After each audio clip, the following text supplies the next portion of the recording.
Boa noite. Pensar política hoje com um convidado muito especial, Rafael Amorim, 40 anos, licenciado em Direito, com estudos superiores em áreas como o Direito das Autárquicas e em Gestão da Administração Pública, recentemente casado, candidato pelo PSD à Câmara Municipal de Gondomar. Esta é uma visão muito restrita do candidato e por isso eu dou-lhe a palavra para ele dizer quem é o Rafael Amorim e o que é que o Rafael Amorim traz ou quer trazer para a discussão autárquica em Gondomar. Amigo Figueiredo, muito obrigado. Antes de mais, um grande abraço para si, mas acima de tudo aproveito também a oportunidade para cumprimentar todos os ouvintes da Gondomar FM e todos aqueles que nos vão ouvir depois e vão nos ver através do canal de YouTube. Dizer que este tipo do canal do YouTube da Norte TV, exatamente, da Norte TV, dizer acima de tudo que é um prazer, é um gosto estar aqui convosco e poder partilhar um pouco. Eu sei que também que o amigo Figueiredo gosta muito também de política e podemos partilhar nos próximos minutos um pouco daquela que é a nossa experiência. O meu currículo, de alguma maneira, já o resumiu de forma muito interessante. Muito sintética mesmo, porque analisando o currículo é muito mais baixo. Eu passaria aqui uma boa parte do programa só a falar do seu currículo profissional. Muito obrigado. Além de algumas questões políticas também que teve, que exerceu, mas que sobretudo muito técnicas e muito, embora na área sempre da política. Exatamente, que a CCDR é verdade. A CCDR tem muito de político, apesar de ter muito técnico. É verdade, o meu percurso profissional está muito ligado à parte pública, está muito ligado à gestão autárquica, à gestão pública em si, mas também muito à participação cívica, e devo-me dizer até que participação cívica é essa que começou em Gondomar, e que eu acho que é muito interessante, talvez os nossos ouvintes não saibam, e eu gostaria de dar essa nota. Mais de metade da minha vida foi passada em Gondomar ou com ligações em Gondomar. A única diferença é que, ao contrário dos outros, eu tenho tido sempre e mantido sempre um perfil muito discreto naquilo que eu faço. Eu desde muito novo, desde criança, que andei a passear de barco no Rio Douro, no Alto de Conselho, em Melres, Medas. Ainda há pouco falávamos sobre a estalagem de Santiago e das ligações que a minha família tinha àquela estalagem, àquela zona. E desde muito cedo eu interessei-me por que era Gondomar e o que é que Gondomar representava na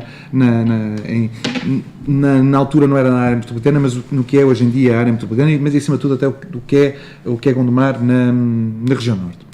Por isso, tendo passado e tendo esta ligação tão profunda a Gondomar como tenho, acabei por conseguir construir as bases para, a uma certa altura da minha vida, começar a assumir uma conotação de participação cívica, de participação pública, que até então não tinha feito. Eu privilegiei um pouco a carreira profissional em detrimento de alguma ligação à política partidária. Sempre. Era isso que eu queria lá chegar. Isso é verdade o que está a dizer. Eu, durante a década de 90... Um problema de jovens como o Rafael é que chegam à política, fazem uma carreira política e esquecem a carreira profissional. Sem dúvida alguma. E depois há uma certa dependência, digo eu, quer dizer, que estou a falar... Completamente de acordo. Que fica uma certa dependência da política e depois acabam porque ficam presos, ficam retidos à política e depois são capazes de fazer tudo para se manter claro que sim. Na política. Figueiredo, o Rafael tem uma carreira profissional. Tenho, aliás. Fala por si, digo é verdade. Não, é verdade. Aliás, eu posso sair daqui, saio e vou outra vez trabalhar. Aliás, ainda estou a trabalhar, embora tenha que alocar alguma parte do meu tempo mais agora do que tenho feito, mas eu continuo. Aliás, eu amanhã vou dar aulas numa parceria que vamos ter com a ANAFRE.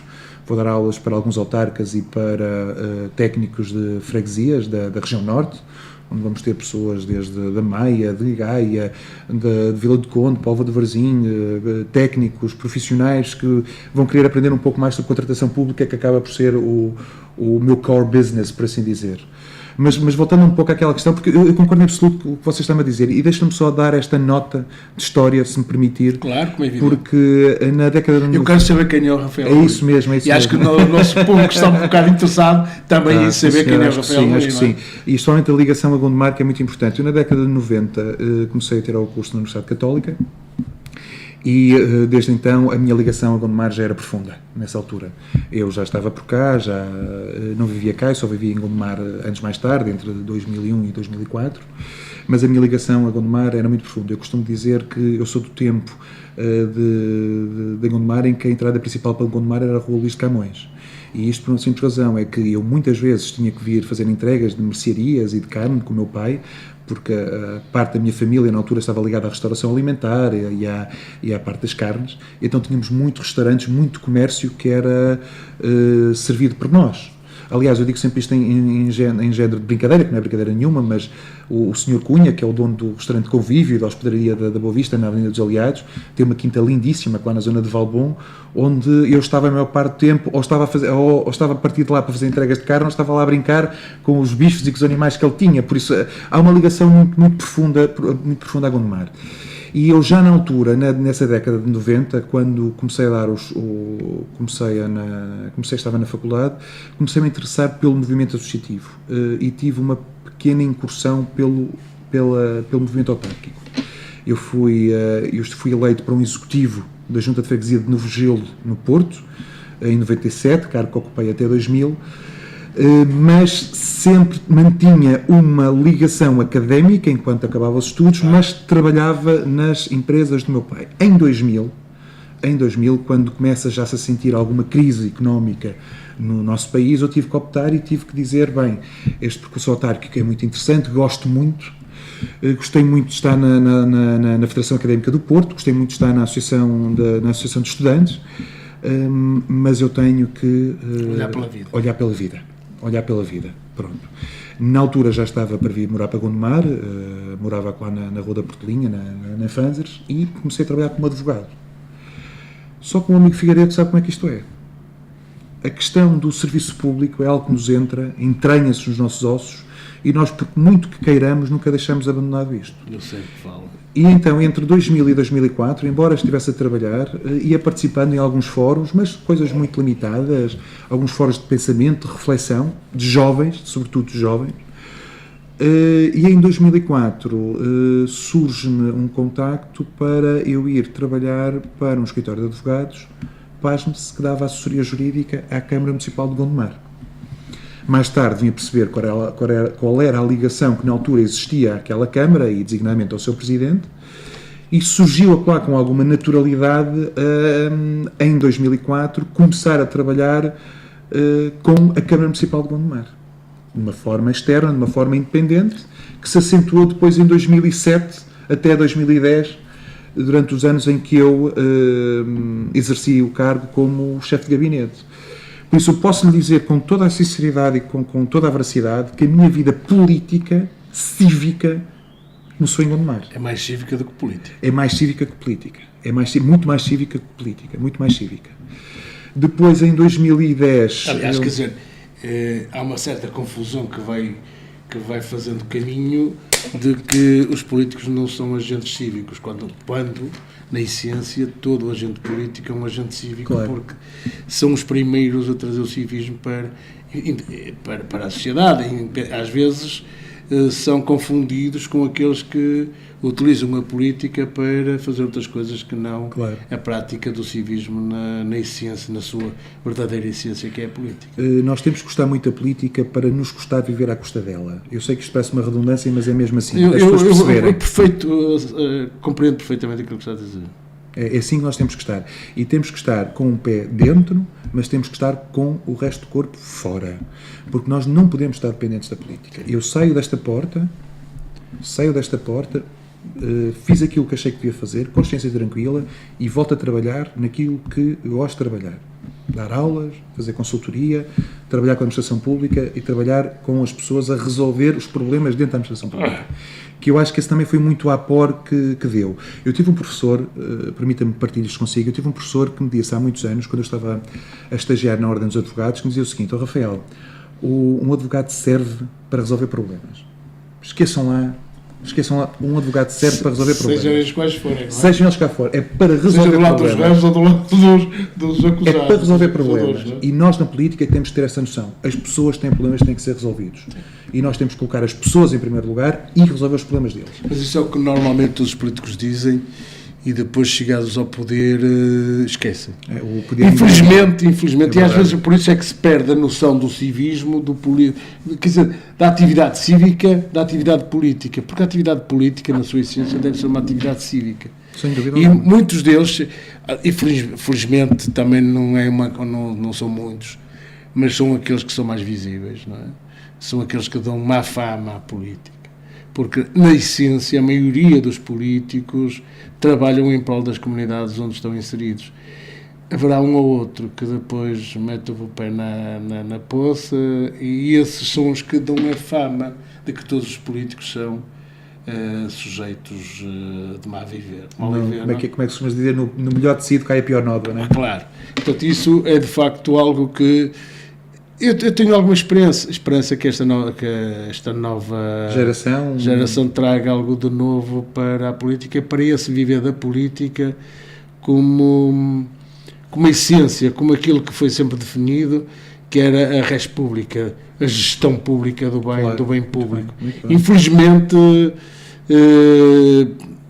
foi-se esquecendo isso. Mas hoje parece que está a voltar a nós esse pensamento. O que é que pensa sobre isso? Eu acho que sim. Aliás, nós temos de ter a noção do seguinte: nós vivemos num tempo que é um tempo extremamente rápido, em que aquilo que nós pensávamos cada vez mais. Eu costumo dizer isto: quem exerce o mandato hoje tem que contar com um grau de erosão que antigamente era de 2 mandatos ou 3 mandatos. Eu posso dizer com clareza que há muitas pessoas que estão no seu primeiro mandato, mas que já têm um grau de erosão tal que parece que estão no segundo ou terceiro mandato. Sim. Isto basta andar na rua, em uma série de circunstâncias, e perceber o que é que as pessoas nos dizem agora, e quem anda nisto, ou quem já tem alguma experiência, percebe que há 20 anos parecia, este homem já está no segundo mandato. Mas não, está no primeiro. Porque o grau de erosão é enorme, é muito grande. Tudo se sabe, tudo acontece, e as pessoas têm que ter essa noção. E se me permite, até para voltar àquela questão que há um bocado estava-me a colocar, e bem, as pessoas têm que ter essa noção. Nós estamos na política para servir os outros, para servir as pessoas, e a partir do momento que o nosso serviço termina, nós temos que voltar à nossa condição de anonimato. Por isso, da mesma maneira que entramos, tem que ser a mesma maneira que saímos. Eu sei que isto pode parecer um clichê, mas aquilo que nós somos cá fora temos que ser lá dentro, no exercício de poder. E o que se nota, e você disse isso muito bem, é que há muita gente que fica embriagada pelo poder. Completamente. E nós temos que ser sóbrios. O que eu acho, e aí permita-me que discorde de si, eu acho que nesse aspecto não há uma diferença entre a nova geração e a geração antiga. Eu devo-lhe dizer que tive o gosto de trabalhar nestes últimos 2 anos, muito diretamente, com o engenheiro Jorge Nunes, que foi Presidente da Câmara de Bragança durante 20 anos, que é uma pessoa que tem um currículo, uma postura cívica, que em nada é alterado. E conheço pessoas da minha geração que estão a exercer cargos agora, que já deu para perceber como é que eles são e o que é que eles não devem fazer. Porque as pessoas ficam com muita facilidade de embriagar. Esses normalmente vêm das Jotas. Eu não sei se vêm das Jotas, podem não vir. Eu não acho que são clichê, mas de facto... eu acho que as Jotas não são escolas de crime. Eu digo isso, eu sei que o Dr. Paulo Portas há muitos anos disse isso, mas eu não acredito nisso. Eu cada vez mais vejo as Jotas como verdadeiras escolas de participação, de ensinamento. Pode haver defeitos, mas é como tudo. Em todo lado há pessoas boas, há pessoas más. Sem dúvida. E eu não acredito que as Jotas tenham esse... Eu por acaso, é verdade, é evidente que há pessoas que passaram na política que nós hoje consideramos, independentemente delas serem de direita ou serem de esquerda, que hoje consideramos sempre como pessoas de elevado nível, não é? Quer dizer, eu estou-me a lembrar agora do Adriano Moreira, claro. Estou-me a lembrar do Valente Oliveira, do Silva Peneda. O pai da Comissão de Coordenação, o Dr. Valente Oliveira, esteve em Gondomar há pouco tempo. Infelizmente não tive a hipótese de estar com ele. Por acaso fez mal porque vou dizer, foi uma palestra. Foi estava no de mel, não posso... Portanto, é mais importante.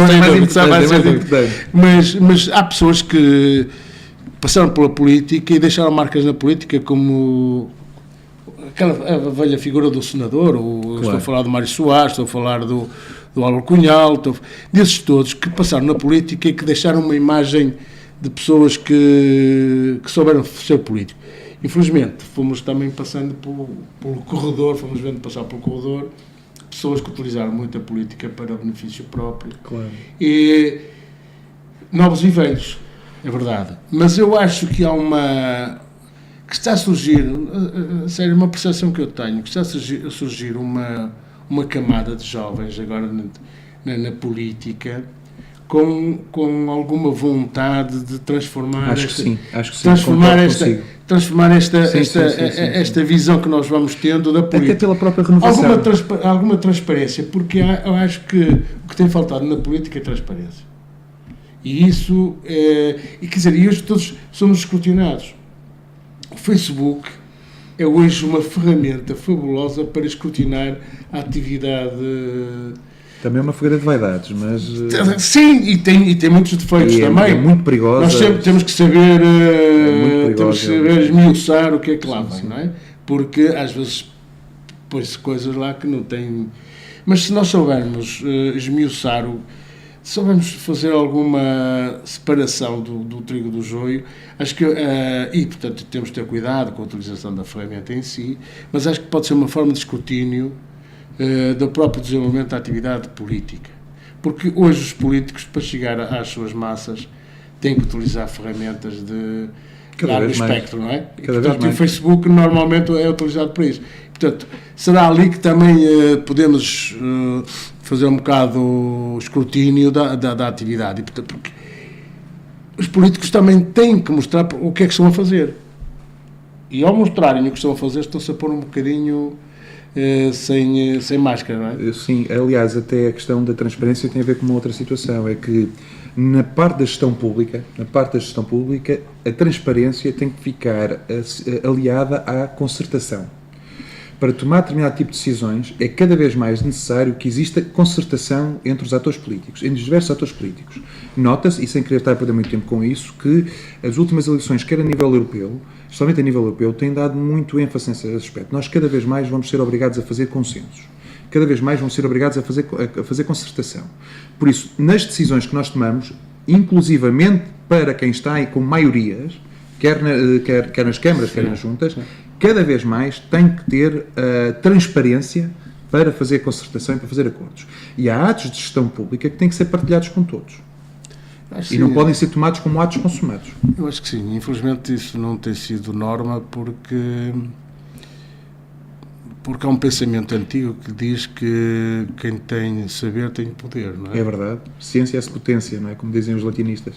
E, portanto, eu não vou dar o saber que tenho para... Mas isso é mau. É uma... Comigo, eu não até nas empresas isso acontece. Sim. Eu não sou assim. Quem trabalha comigo tem essa noção de que... Nós temos que partilhar, saber, até porque ninguém é substituível, mas todos aliás, nós... Uma das coisas que eu aprendi muito enquanto trabalhava aqui, e por isso é que eu dizia que aquela fase, aqueles 6-7 anos em que eu estive aqui em Gondomar a trabalhar e a viver, foram muito importantes no meu desenvolvimento. Tem um pouco a ver com isto, é que eu habituei-me desde muito cedo a partilhar informação e a concertar posições. Uma pessoa que está numa situação daquele género tem que fazer muito isso, tem que consertar. E eu acho que cada vez mais o futuro passa por aí. Alguém que se apresente para gerir um cargo público tem que perceber que o tempo de eu quero, posso e mando acabou. Pois, infelizmente... Diálogo. Infelizmente... Tem que haver diálogo. Infelizmente isso nem sempre acontece. Mas isso, está a ver, isso tanto faz ser numa geração antiga como na geração nova. Sem dúvida. Eu vejo novos autarcas, vou-lhe dar 2 exemplos fabulosos para mim, ou 3 exemplos. Aqui na região norte, para mim, o Dr. Ricardo Rio, em Braga, e o Paulo Cunha, em Vila Nova de Famalicão, são, efetivamente, 2 autarcas de nova geração que estão em posições de maioria, mas que têm conseguido manter essa transparência, essa concertação na sua gestão e têm conseguido resultados fabulosos para os seus municípios. Sim. E têm tido receitas que acho que, em alguns aspectos, devem ser replicadas. De Famalicão conheço mais ou menos bem. Portanto, corrobora aquilo que está a dizer. Muito obrigado. Mas o Dr. Paulo Cunha agradece. Porque o meu filho mora lá e, portanto, acompanho mais ou menos, não é? A situação de Famalicão e, portanto... Aliás, desde que o Armindo Costa... Sim, o anterior Presidente de Câmara. O anterior Presidente de Câmara, que deu o braço, a mão, a perna ao atual Presidente da Câmara, que a Câmara tem sido gerida pelo PSD e tem tido alguns resultados positivos. Claro, sim. Embora também tenha adquirido uma gestão interessante do anterior executivo.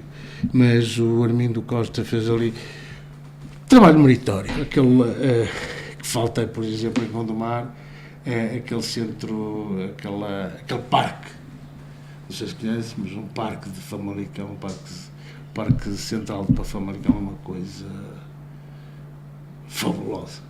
Não, é muito interessante, é engraçado que é o amigo Figueiredo, mas é o amigo Figueiredo que está a trazer à colação o exemplo de Famalicão, porque eu costumo falar, as pessoas já me conhecem, há sempre, até porque como eu tive responsabilidades ao nível da ligação na região norte e vou conhecendo e conheci muitos casos de sucesso, atenção, não só do Partido Social Democrata, mas também alguns do Partido Socialista, e eu costumo dizer que a região norte é uma árvore que está carregada de frutos bons. E nós temos é que saber ir buscar os frutos onde estão. Sim. E devo dizer, por exemplo, o caso de Vila Nova de Famalicão, eu não sei se sabe, mas a descida da taxa de desemprego de 2013 até agora é brutal.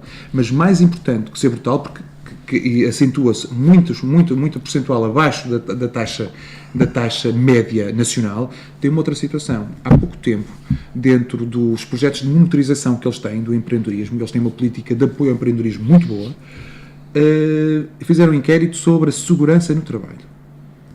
E mais de 70% dos inquiridos consideraram que uma das mais-valias de viver em Vila Nova de Famalicão era o facto de terem assegurado um emprego sustentável e duradouro. E sentirem-se felizes com isso. Eu sou Famalicão, só direi que Famalicão é provavelmente das cidades intermédias que eu conheço a mais interessante. Portanto, vamos parar aqui para Famalicão, porque de facto é uma realidade. É verdade. É uma realidade sem Transponha isso para a realidade de Gondomar. Nós continuamos com uma taxa de desemprego altíssima. Estamos neste momento à volta dos 15%. Muito mais alta que a média nacional. O Figueiredo pode-me dizer, eu concordo consigo, houve uma ligeira diminuição nos últimos anos. Tudo bem, mas nós estamos com uma taxa de 15%, mas como é que isto é comportável?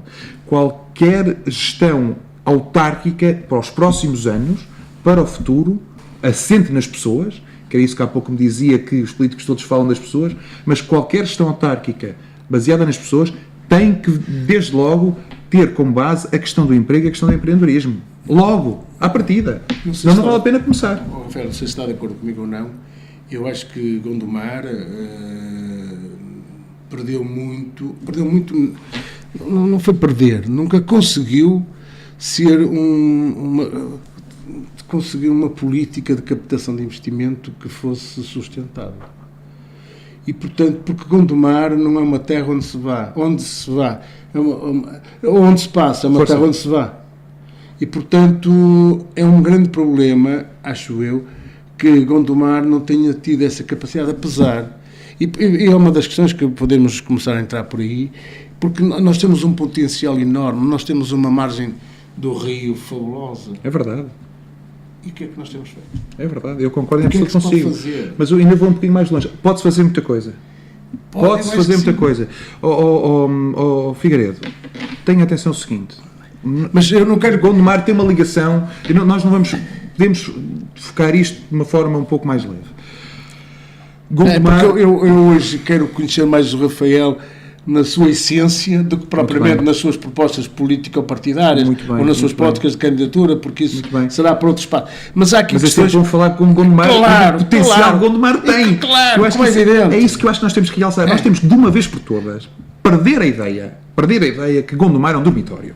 E perder a ideia que lá porque os outros têm... Estou de acordo que sim. Mas é que as pessoas têm muito esta noção. Mas vamos fazer isto porque o Porto já tem. Mas Gaia já tem. Mas o que é que isso me interessa? Isso não pode interessar aos gondomarenses. Os gondomarenses têm uma terra, que é uma terra, e eu digo-lhe isto porque já tive a oportunidade, tive possibilidade financeira para isso. Estive em alguns lugares do mundo, pude viajar, pude conhecer na região norte muitos municípios e tive a oportunidade de poder comparar com outros municípios e com outras gestões, outros atos de gestão, aquilo que era feito. E Gondomar tem uma potencialidade enorme. Nós temos boas vias estruturantes que foram feitas nos últimos 20 anos. Nós temos boas ligações ao aeroporto, que é relativamente perto de Gondomar, sem dificuldade, mas temos uma coisa fabulosa. Nós temos uma paisagem deslumbrante. Eu digo isto a muita gente, a muitos turistas. Ainda ontem eu estava a jantar com a minha mulher e ao nosso lado estava um casal da Sérvia. Estavam-me a dizer onde é que iam, onde é que não iam, porque estavam aqui a passar umas férias e dizem, mas vocês têm que ir ao Alto Conselho de Gondomar. Sim. Porque quem está no Porto é como se estivesse Trás-os-Montes a 10 km. Sem dúvida. Há pouco tempo, com um autarca, nosso vizinho em Gondomar, dizia-me: Rafael, aquela zona de Melos e de Medas, quem me dera a mim eu ter uma coisa dessas? Quem me dera a mim ter uma coisa dessas? Há um potencial económico, sem colocar em causa o desenvolvimento sustentável e ambiental daquela zona, enorme. Por isso, potencial Gondomar tem. Gondomar tem muito, muito potencial. Muito potencial. Até na área industrial. Claro. Do ouro, da marcenaria, do ouro. Mas não só. Repare, nós tivemos há pouco tempo, nós temos tido uma postura de ouvir as pessoas. E há mais ou menos, há uns 2 meses, que houve um interregno, tendo em conta a minha situação pessoal de casamento, mas nós temos ouvido muitas pessoas e temos ido muito às empresas. Nós tivemos numa empresa que é Ricardo e Barbosa, em São Pedro da Cova, tecnologia de ponta.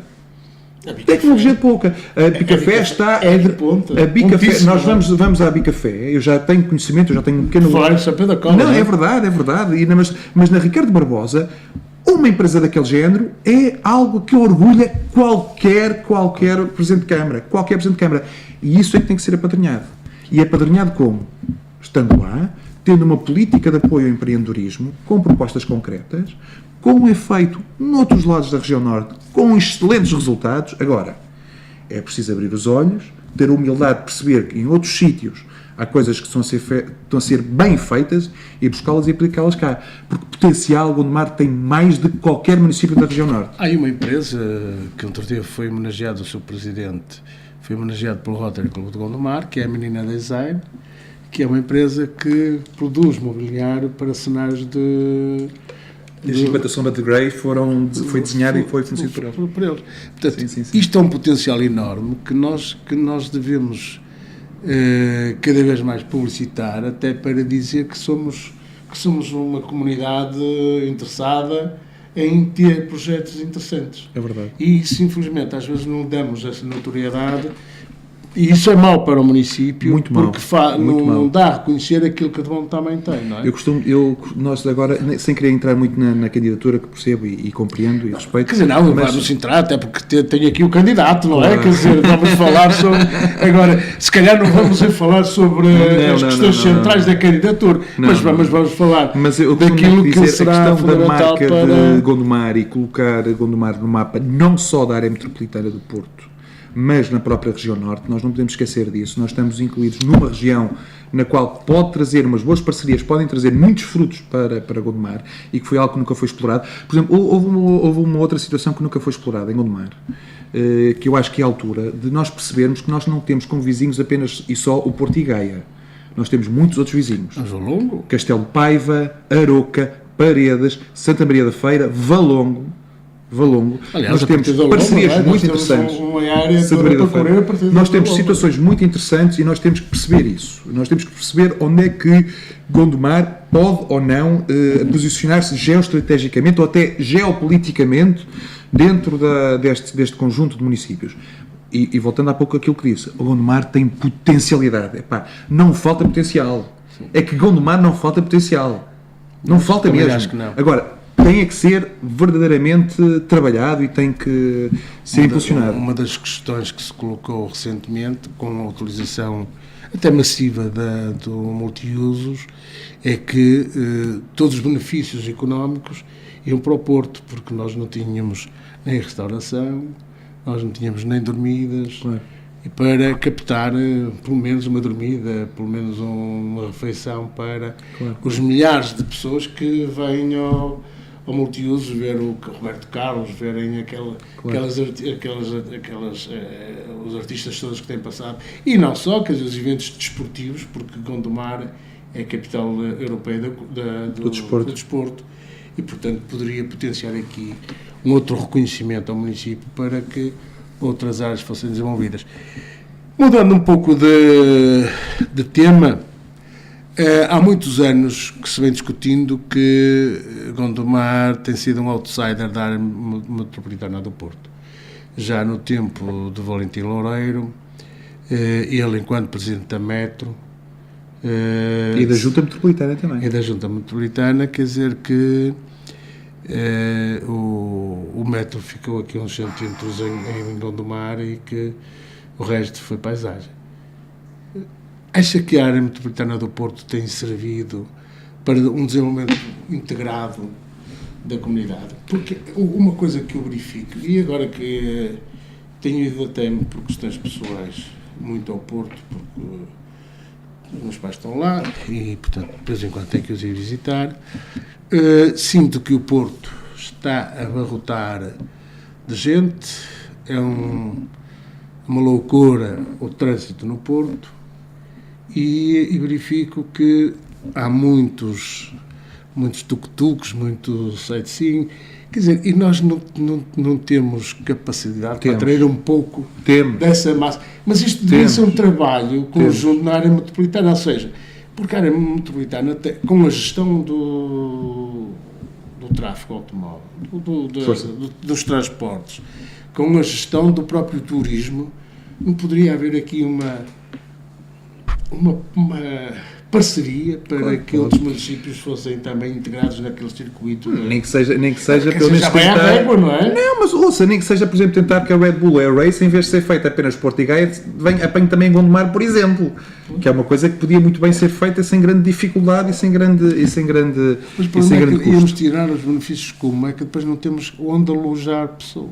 Os benefícios não podem ser vistos, desde logo, de uma forma imediata. Também é da imagem, não é? E não é só uma questão da imagem. O caminho constrói-se, não é? Como costumas dizer, o caminho faz-se caminhando. Não é? Pronto, e as coisas têm que ser feitas dessa maneira. Por exemplo, eu acho muito interessante que exista, por exemplo, um projeto com financiamento comunitário que envolve... Por acaso é curioso, porque é um projeto que envolve Gondomar, Santa Maria da Feira e Gaia, sendo que é para promoção das encostas metropolitanas, ou seja, das margens do Rio Douro, e o líder desse projeto comunitário é Gaia, que é o que tem quase o menor nível e tem muito menos quilómetros que tem Gondomar, mas quem lidera isso é Gaia. Pronto, quem lidera esse projeto é Gaia. Mas esse projeto de marketing, que é interessante, é um projeto de estudo que eu acho que é meritório e que deve ser devidamente financiado. Do meu ponto de vista, carece de um pequeno problema. É que ainda ninguém se lembrou de falar com os empresários. É que eu acho que isso que você me está a dizer, ao nível da área metropolitana, sim senhor, é interessante, mas alguém já se lembrou... Claro, tem que envolver os empresários, de outra maneira não resulta, não é? A primeira coisa a fazer é chamarmos os empresários cá e dizer, meus senhores... E o projeto ser com eles, não é? E nunca contra eles, não é? Ora aí está. Acho que aqui houve um processo que era um bocadinho contra o Mário Ferreira, e não a favor do Mário Ferreira. O Mário Ferreira tem sido um dos grandes mobilizadores, um dos grandes dinamizadores do turismo no Porto, e Gondomar podia aproveitar esse dinamismo tem que aproveitar não só de Mário Ferreira, mas de outros empresários. Sim, o Mário Ferreira é um título de exemplo, porque é alguém que está na berra, não é? Porque tem sido de um dinamismo, agora como tu, é uma coisa fantástica, portanto nós podemos aproveitar um pouco isso. Mas temos agora, sem querer fugir à sua questão que eu quero lá chegar, mas nós acima de tudo temos que perceber quem são os agentes no local e ouvi-los e trabalhar com eles. Não vale a pena nós estarmos aqui a pensar em estudos muito... Temos que descer à terra. Porque, repara, na área metropolitana, nós até podemos ser titulares de uma pasta, por exemplo, a pasta dos transportes, mas não conseguimos que o metro chegue cá. Eu gostava que me dissesse, gostava que alguém me explicasse até hoje, como é que a segunda linha, que vai ligar à Casa da Música, é mais importante que a ligação ao centro de Gondomar. Eu ainda hoje não percebo. E não adianta nós termos ninguém a liderar qualquer unidade de transportes dentro da área metropolitana se não conseguimos este objetivo que é fundamental para os gondomarenses. E esse objetivo, além de ser fundamental para os gondomarenses, é a chave para o desenvolvimento de toda uma série e toda uma área dentro de Gondomar, designadamente aquele centro de São Cosme, que pode ser muito mais potenciado. Eu, por acaso, quer dizer, daquilo que eu conheço do projeto do MET, já é muito mais interessante o Campanhã São Cosme, passando por Valbão, do que propriamente fazer a ligação. É mais barato, essa ligação é mais barata. Valbão é muito mais caro. É muito, muito mais caro. Não, mas o novo projeto parece que se inseria nos custos que estavam programados para... Mas isso eu queria lhe dar... Pronto, mas isso é uma questão... Nós estávamos a falar, atenção, isto não mas é importante. É importante. Isto nós estamos a falar do posicionamento na área metropolitana. Sim, sem dúvida. Nós às vezes conseguimos mais falar com os agentes no local e tentar potenciar aquilo que temos do que estar a depender muito. Porquê? Porque há aqui muitos fatores. Por exemplo, atenção, isto aconteceu com Gondomar, mas também aconteceu com outros municípios vizinhos. Não foi só Gondomar que foi prejudicado com isso. Exatamente, há muitos outros casos que isso aconteceu. Nós é que temos que perceber qual é que é o poder reivindicativo do município dentro dessa área e até próprio dentro da área. E quando eu falo muito da região norte, eu digo sempre isto, vocês nunca se esqueçam que a região norte é uma região importante, mas acima de tudo a parte da gestão do financiamento comunitário passa para aquilo que é o Conselho Regional e passa pelo que é pensar o desenvolvimento regional para a região norte. E nós temos que estar inseridos nessa corrida e não podemos pô-la de lado. Por isso, quando pensamos, sim senhor, a área metropolitana é importante, mas não podemos esquecer o posicionamento de Gondomar ao nível da região norte. Pois, esse é que nem sempre tem sido, provavelmente, a melhor postura. É o que se consegue às vezes, não sei. Não sei, quer dizer, porque aquela questão que, sei lá, há 2 anos, 3 anos, se colocou relativamente aos fundos comunitários, em que era previsto uma verba para Gondomar e que essa verba não... E depois que levou até a um certo desentendimento político com CCDR por parte do município de Gondomar. Eu não queria muito falar sobre projetos nos quais tenha estado envolvido. Ok, não falamos disso então. Mas eu só lhe quero dizer uma coisa, estes valores que foram todos valores concertados no âmbito da área metropolitana do Porto. Atenção. É tal falta de transparência porque depois... Isto foi tudo concertado no âmbito da área metropolitana do Porto. A informação de um é uma, a informação vinda do outro é outra. Não, mas não é... Mas não vamos falar sobre isso. E vamos falar de outras coisas que também são política. Nós temos hoje em situação em Portugal um governo chamado Geringonça. Como tem visto o comportamento deste governo? Ora, vamos lá ver. O governo em termos gerais, não é? Quer dizer, na sua distensão política, na sua relação entre eles, no seu funcionamento. Eu tenho tido a abertura, como sabe, eu tive funções, eu estive no anterior governo, tive em funções, depois estive na parte da transição para este governo. Nós não podemos esquecer que este governo também está a usufruir muito daquilo que foi o trabalho que foi feito nos 2 governos anteriores, quer no 19º e quer no 20º. E também de alguma conjuntura favorável de algum incremento que foi feito a nível económico. O que eu acho que é importante nós percebermos é qual é a relação, ou qual é a importância que a ação do atual governo pode ter ao nível local e ao nível de Gondomar. Se a ação está a ser uma ação positiva, se está a ser a ação que deve ser tomada, se há aqui algum fator de reivindicação ou não, se há alguma ajuda que pode ser feita ou não. Por uma simples razão, eu acho que nós estamos numa altura da nossa jovem democracia em que cada vez mais o poder local tendencialmente depende menos do poder central. E eu acho que estas propostas que estão em cima da mesa, ou melhor, que estão para ser entregues à Associação Nacional de Municípios relativamente à questão da descentralização, diz um pouco também do que é a política do governo para as autarquias. E eu acho que nós a nossa conversa tem que passar um bocadinho por aí. É para perceber exatamente o que é que este governo quer para as autarquias locais, porque isto vai afetar diretamente a prestação de serviços que vai ser dada, neste caso, aos gondomarenses. Porque, repare, embora... Por acaso, agora fui-me lembrar uma coisa que eu achei piada do Valente Oliveira. É quando exercia funções, ele dizia: nós queríamos passar algumas funções para os municípios. O problema era a mochila. É um envelope financeiro. Claro, era o valor da mochila que lhe havíamos para nas costas. Essa é que é uma questão, não é? Essa é a questão. Vamos lá ver uma coisa. E era aí que eu queria chegar. Para lhe dar uma questão que é pública, que foi anunciada ontem, relativamente à questão da habitação social. O que nós temos que perceber nesta relação do governo com as autarquias locais e designadamente com Gondomar é perceber se aquilo que eles querem passar para nós tem o devido envelope financeiro, porque nós não podemos, como está a ser anunciado hoje em dia pelo Ministro Pedro Marques, de que há a possibilidade de passar um envelope global de 50 milhões de euros para tratar a habitação social e, pura e simplesmente, a ideia deles é despejar a habitação social do IRU para as autarquias. Eu pergunto-lhe se acha que 50 milhões a dividir por não sei quantos, 400 e poucos municípios no nível do país, se é suficiente. 308, mas se calhar... alguns que não têm habitação Tremam. social. E por isso é que eu estou a dizer 400, ou seja o que for. Não dá para... Não chega. Não dá para o buraco de um dente, não é? Escolas.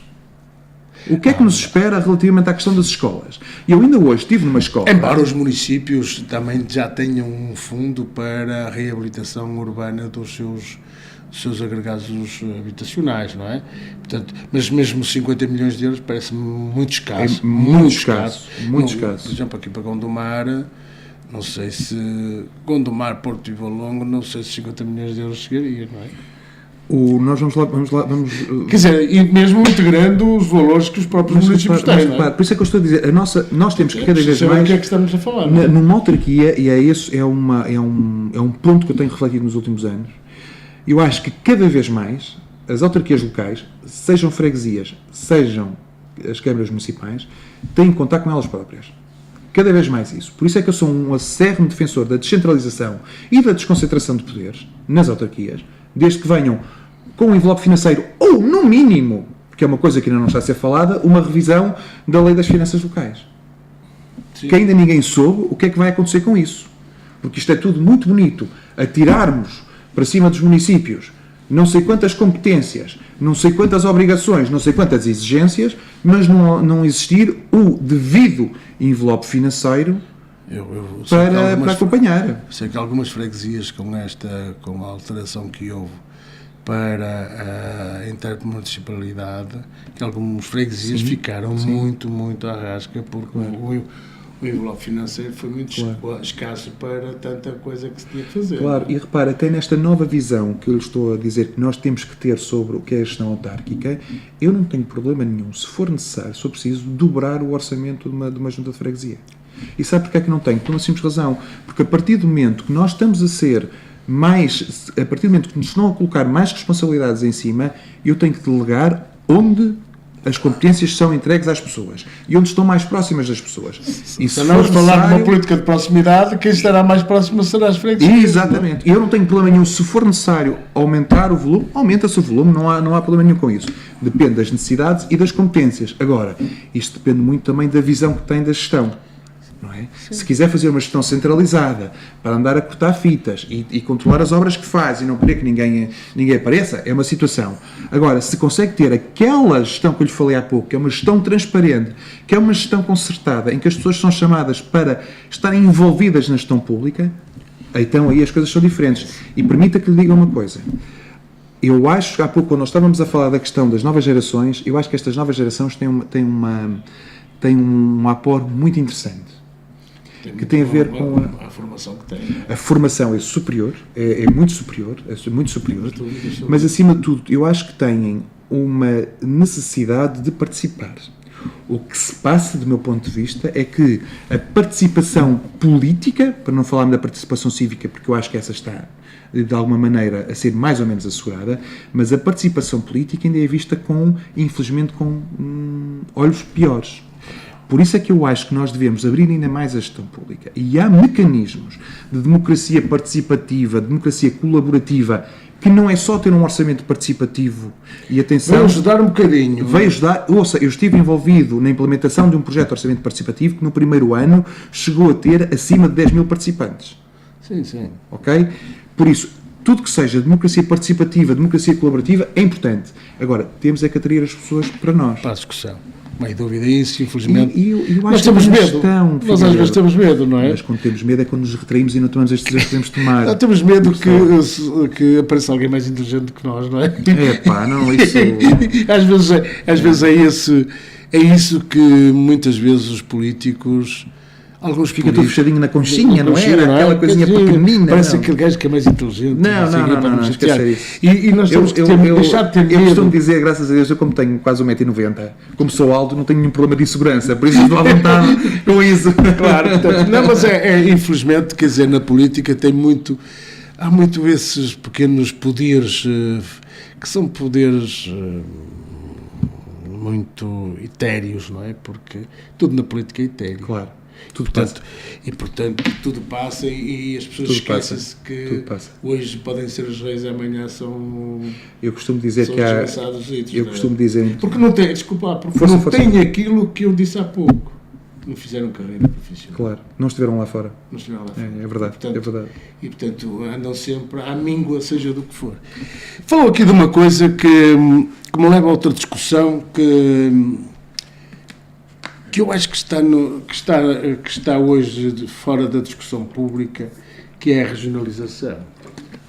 Porque hoje tem-se falado muito Grande tema. Da descentralização, da desconcentração e abandona-se a regionalização. E a regionalização foi algo que está na Constituição, que foi chumbada uma primeira como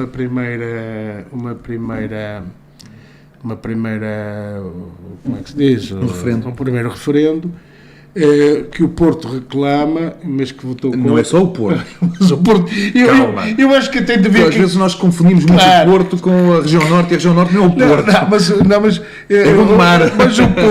o Porto que reclama tanto a regionalização, mas foi onde o referendo perdeu, claramente. Mas eu até sou daqueles que defendo que quem deveria defender a regionalização até era Lisboa.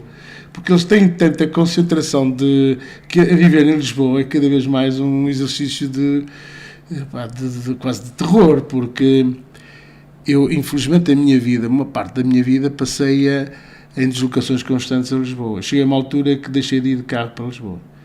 Era de comboio ou de avião. Porque, efetivamente, a vida em Lisboa é um caos. E dormia num hotel perto de um emprego. Não há qualidade de vida. Não. Porque uma vez lembrei-me de dormir à casa de uma prima minha, que era no Cacém, e quiser para apanhar o comboio para ir para Lisboa foi um pandemónio. É verdade. Portanto, é um horror. Portanto, são os próprios lisboetas que são sacrificados por tanta concentração de serviços públicos. E agora com mais um, que vai ser... Bem, esperemos bem que seja, não é? Bem, a agência do... Eu acho que está a tocar aí em dois pontos que para mim são fundamentais. Ontem ou hoje foi publicado um estudo que referia que a tendência de macrocefalia de Lisboa tende a acentuar-se para níveis preocupantes, galopantes até 2060. Até 2060. E nós temos que, de uma vez por todas, perceber isso. Aliás, eu acho que o Figueiredo está a tocar em dois pontos interessantíssimos. Um é a questão da regionalização e o outro é a questão da captação e da potenciação da região norte. Outras regiões, quer dizer, eu falo da região norte, mas a região centro também carece, porque Coimbra é já um polo interessante. E, portanto... Sim, mas eu não sou da região, não claro, da região centro, falamos da região norte, é mas que somos portugueses, somos portugueses. Portugueses. Agora, de facto, na região norte, que se criou uma... Nós hoje temos potencialidades enormes, porque temos duas das melhores universidades do país, as melhores universidades, com exceção da Universidade Nova de Lisboa. Nós temos duas universidades que em tecnologias são de ponta. A Universidade do Porto e a de Minho, nas áreas das tecnologias, são do melhor que há. E, portanto, nós temos capacidade crítica. Nós precisamos de mais gente. Temos uma das melhores universidades do país, a melhor universidade do país de medicina. É verdade. Portanto, e nós não somos... Está a haver mais um fator de potenciação de Gondomar, porque nós estamos muito perto das universidades. Esse é outro fator de grande potenciação. Aliás, mas esses dois temas que estão a tomar, eu acho que são temas que nós não devemos fugir ao debate, devemos refletir, devemos falar um pouco sobre eles. A questão da agência do medicamento, eu acho que colocá-la em Lisboa é um erro. Também acho. É um erro crasso, e acho que o atual governo deve pôr um travão nisso e encontrar na região norte um sítio indicado para o ter. O António Costa, o Primeiro-Ministro, mandou uma carta ao Rui Moreira a justificar a razão porque é que só colocou Lisboa. E uma das notas que ele mandava é que estava muito próximo do Infarmed e havia lá também uma ligação qualquer, que eu agora não me recordo o que era, que ele evocava como muito pertinente, que, digamos, fazia parte do caderno de encargos que a própria agência do medicamento tinha. Mas eu acho que o Infarmed é qualquer coisa, não diria que pode ser transferido, mas nós temos aqui um cluster da saúde, ali na Maia. Nós temos uma das melhores indústrias do medicamento, que é a Vial. Portanto, não percebo, quer dizer, acho que deveríamos, até porque Lisboa já tem 2 agências europeias, portanto a terceira vai lá ficar, de medicamentos, ficar lá, espero bem que sim, quer dizer, se não for o Porto que seja em Lisboa, mas de facto é um concentracionismo. Do meu ponto de vista, esses argumentos não colhem. Aliás, porque nós temos, como disse e muito bem, e já os elencou, nós temos diversos argumentos para trazer a Agência Europeia do Medicamento para cima, para esta zona. E nem vale a pena estarmos a perder grande tempo nisso, porque se, por exemplo, Braga tem o Instituto Nacional, tem o INL, de nanotecnologia, quer dizer, não faz todo sentido faz todo sentido estar cá em cima, e acho que aí é um projeto ibérico, não é? Claro que sim. Por isso nós temos mais de cartas para tê-lo cá, numa qualquer zona de proximidade. Por isso é que eu acho que é importante a questão da regionalização. Eu sou um regionalista convicto e devo-lhe ser de uma forma muito, muito concreta. Regionalização, sim. Eleição direta do Presidente da AMP, não. Reforço dos poderes das câmaras municipais, do municipalismo, sim. Reforço e descentralização nas freguesias, sim. Só assim nós conseguimos ter uma verdadeira sociedade desenvolvida em termos de gestão. Era uma velha, é uma velha discussão que eu já trouxe aqui esta até com alguém com quem tenho similitude de pensamento relativamente à organização administrativa do país. Foi com alguém do CDS, foi presidente como é que ele chama? É deputado e foi presidente da Assembleia Municipal do Porto, Castelo Branco. E é uma discussão muito interessante. Que papel das freguesias, que papel dos municípios numa regionalização e numa área, numa região, não é? Porque serão que os seus presidentes de Câmara terão, ou de municípios, terão coragem de largar poderes para a área regional? Eu acho que não, eles não têm que estar a largar poderes. Eu acho que nós não podemos estar a ver desta maneira. Temos que definir poderes em que estarão num nível superior, num patamar superior. Eu acho que, acima de tudo, eu acho que essa não é a visão. Nós temos a visão de um autarca, do meu ponto de vista, tem que ser. Se eu souber que há um agente no terreno que está em melhores condições de prestar aquele serviço público, que o seja. Seja uma freguesia, seja a região administrativa. Esse, do meu ponto de vista, é o princípio basilar de qualquer autarca. Pronto. Ponto 1. Segundo ponto. Uma região deve ser, acima de tudo, para criar um patamar intermédio de decisão para que não tenhamos, pela mínima coisa, de pedir licença ao Terreiro de Paço. Que é algo que nós continuamos a ter que fazer hoje em dia. Há muitas decisões que podem ser tomadas a nível regional, até de concertação entre municípios, até de perceber onde é que estão a inserção de alguns equipamentos numa escala supramunicipal, que não é feito. Porquê? Porque não existe essa ligação da região administrativa. As pessoas costumam dizer com alguma preocupação, mas isso vai criar aí um acérrimo, vamos ter regionalistas, vamos ter mais. Eu lembro-me perfeitamente que uma das grandes críticas que se colocava era: nós vamos ter mais Alberto João Jardins. Eu não acho, aliás, eu vou dizer uma coisa, eu não acho isso que seja propriamente mau, mas o que nós temos é que ter pessoas competentes para trabalharem em prol da região e ver a região como um todo e perceber onde é que conseguimos colocar as melhores coisas. Aí é que bate o problema de algum conceito de regionalização. É que muitos autarcas que temos olham para o seu umbigo. Claro, não pode ser. Portanto, por isso é que eu falava na cedência de algum poder, porque é numa visão global que eu vou definir onde é que o investimento é mais adequado, por exemplo, nas vias estruturantes de circulação, nos transportes. Portanto, enquanto que o agente local tem uma visão local, ou seja, e deixa que a estrada ali fica melhor e esquece-se de ver que ligações é que ela tem com outros municípios. Figueiredo, estou falando de estradas. O exemplo é muito feliz. Se eu vir que os gondomarienses ficam melhor servidos porque aquela estrada vai ser feita, ou vai ser gerida, ou vai ter alguma influência de outros municípios vizinhos, mas se eu vir que aquilo está bem feito e que serve melhor os gondomarienses, qual é o meu problema? O problema é, quer dizer, o problema é esse. É que eu não vejo nenhum. Não, eu também não. A mim o que me interessa é que os gondomeiros sejam bem servidos. O problema é que eu depois penso que eu, como sou mais inteligente da minha rua, não é? Penso que aquele projeto, o meu projeto, era o melhor, independentemente de se enquadrar ou não com os projetos das áreas municipais, dos outros municípios. Mas aquele para mim, esta é uma visão que nós temos, que muitos autarcas têm, e quebrar este circuito é muito complicado.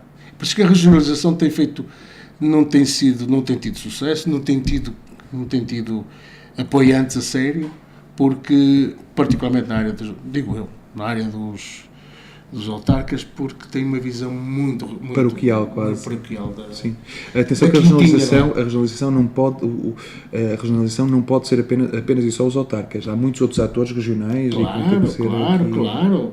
Portanto, nós temos a tendência para centrar tudo nos autarcas, mas depois há as entidades regionais, as CDRs e não só, que também têm que ter um papel muito importante nesta discussão. Claro que sim. Mas depois dizer porque aí carecia de definir claramente quais eram as funções que uma freguesia tinha, que o município tinha, e quais eram as funções da área metropolitana. Eu acho que só há uma função no meio disso tudo, que é servir bem o interesse público, e no meu caso particular é servir bem os gondomarenses. É a única coisa que interessa. A partir daí, todas as operações aritméticas são possíveis. E nós temos que ter essa noção. Quando estamos a pensar em organização administrativa, ou melhor, quando estamos a falar de teoria da organização administrativa, às vezes esquecemos de uma simples coisa: como é que nós servimos os melhores exemplos. O Rousseau dizia algo desse género: o fim último da política é prover a felicidade dos povos. Sim. E nós nunca podemos esquecer isso. Bem, o nosso tempo está a chegar ao fim. Eu vou dar 2 minutos, quase 3, ao Rafael para falar do que quiser. Muito obrigado, agradeço-lhe. Eu, acima de tudo, o que eu lhe quero dizer é que eu gostei muito do convite que me foi endereçado. Gosto muito de conhecer. Para mim foi um prazer conhecê-lo, foi um prazer tê-lo aqui. De facto, correu bem a conversa. Tivemos uma conversa simpática. Acho que sim, e nós temos que potenciar estes meios de comunicação. Pois, há uma das coisas que eu, de facto, já que estamos numa rádio local, que, como todas as rádios locais, como toda a imprensa local, sofre de alguns problemas, nomeadamente de sustentabilidade. Tem alguma ideia quer dizer, o que é que pensa que poderá servir a comunidade? Eu vou-lhe dar um princípio, eu não vou me referir a uma situação em concreto. Claro, não é isso, mas em termos de ação. A questão que me está a colocar é uma... Já agora força. Ponha as suas palavras em tudo, abordando um bocadinho esta parte da comunicação social. Eu acho que sim, eu acho que essa parte da comunicação social é importantíssima. Nós vivemos cada vez mais num tempo em que aquilo que são os meios de comunicação tradicionais, de alguma maneira, estão a entrar em falência. Nós notamos cada vez mais a precariedade de algumas posições laborais, até em alguns órgãos de comunicação social, e notamos, acima de tudo, que há uma fragmentação da forma como a comunicação nos chega. E por isso é que é importante nós percebermos quais são os meios que nós temos ao nosso dispor e tentá-los potenciar num único sentido. E eu acho que, no caso aliás, até eu acho, isto até vem um pouco até tendo em conta os apoios que foram decididos fornecer no âmbito anterior governo, eu penso que estão agora também a ser selecionados no âmbito do atual governo, de apoio às rádios locais, aos jornais regionais e aos jornais locais, no sentido de lhes dar alguma voz. Porque, tal como na biologia, quando termina a biodiversidade, fica tudo muito mais pobre. O ecossistema fica muito mais pobre. O ecossistema fica muito mais pobre. E o que eu quero é um ecossistema rico. Eu não me importo que as pessoas falem mal, o que me interessa é que existam e que façam algo em prol da sua comunidade. E eu acho que é muito importante nós darmos ênfase a isso. Seja uma rádio local, seja um jornal local.